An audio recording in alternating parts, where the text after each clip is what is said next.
Hello and welcome to our review of the iPhone 12 mini. Now, I had been waiting a long time for Apple to release a smaller phone again, so this is a 2-month review because I really wanted to put it through its paces and see what it's like to live with on a day-to-day basis. And in terms of the size of phone, now I really fall into this category. Your thumb. It goes from here to here. This bigger screen goes from here to here. Now, that's either A, an amazing coincidence, or B, a dazzling display of common sense.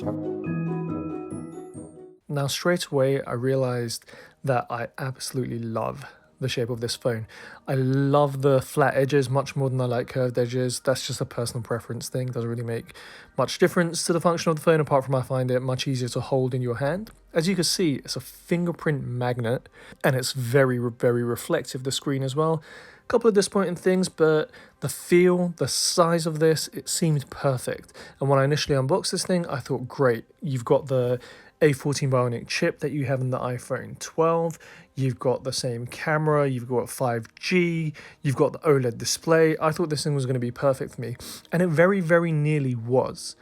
But I did want to see in terms of speed whether it was any faster than the iPhone 11 that I have from last year, and as you can see, it was actually about 3 times faster in booting, but in day-to-day use I never really noticed it. And when I switched to the iPhone 12 and when I switched back to the iPhone 11, it was nothing. When something takes 1 second and then it takes 0.8 seconds instead, it's not worlds apart and you're really not going to notice it.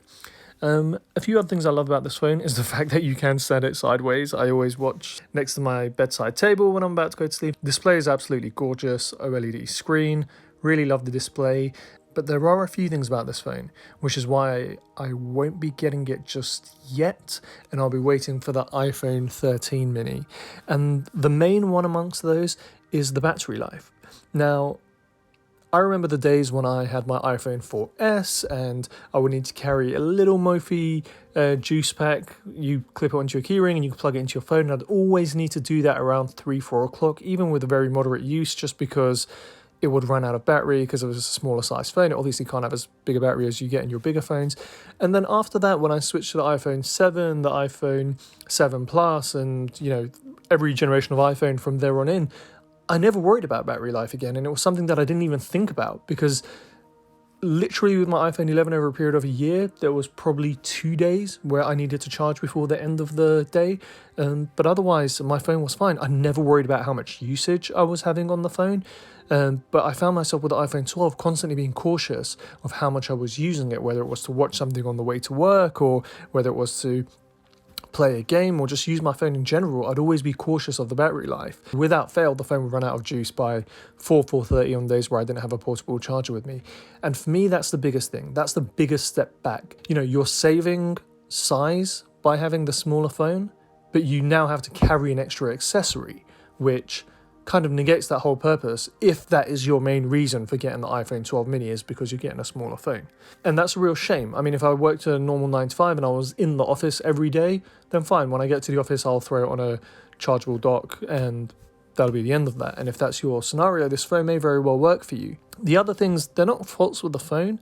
They're just features that I think Apple will very likely to introduce in 2021, and that is a higher refresh rate screen, 120 Hz screen. I think that's very likely, and it's a lovely little feature to have.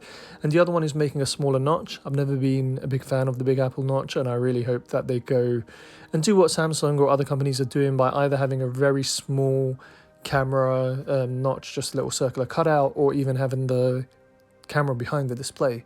I'm not saying the iPhone mini isn't something you should buy. I'm saying the iPhone 12 mini isn't something you should buy. You should wait for the iPhone 13 mini unless you have access to power pretty much throughout the day.